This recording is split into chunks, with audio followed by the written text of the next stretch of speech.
একদিন বিশ্বনবী হযরত মুহাম্মদ সাল্লাল্লাহু আলাইহি ওয়াসাল্লাম একটি গাছের নিচে দাঁড়িয়েছিলেন।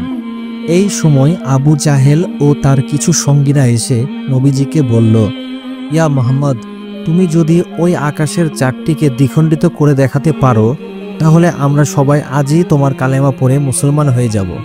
নবীজি সাল্লাল্লাহু আলাইহি ওয়াসাল্লাম জিজ্ঞেস করলেন, আমি যদি ওই আকাশের চাঁদটিকে দ্বিখণ্ডিত করে দেখাতে পারি তাহলে কি তোমরা সত্যি মুসলমান হয়ে যাবে?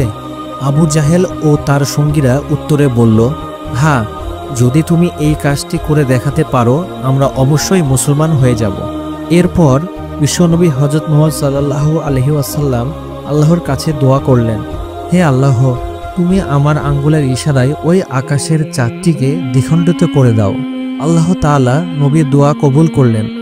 নবীজির আঙ্গুলের ইশারায় ওই আকাশের চাঁদটি দ্বিখণ্ডিত হয়ে গেল। চাঁদের দুই অংশের মাঝখানে এত ফাঁকা ছিল যে হেরা পর্বত পর্যন্ত দেখা যাচ্ছিল।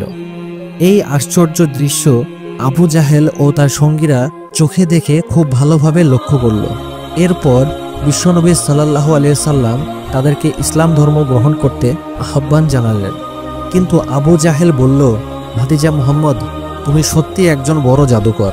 তোমার জাদুর কাছে পৃথিবীর সব জাদুকর হার মানবে। আমরা কোনো জাদুকরের হাত ধরে তার কালেমা পড়ে মুসলমান হতে পারি না। এই কথা বলে আবু জাহেল ও তার সঙ্গীরা সেই স্থান থেকে চলে গেলেন।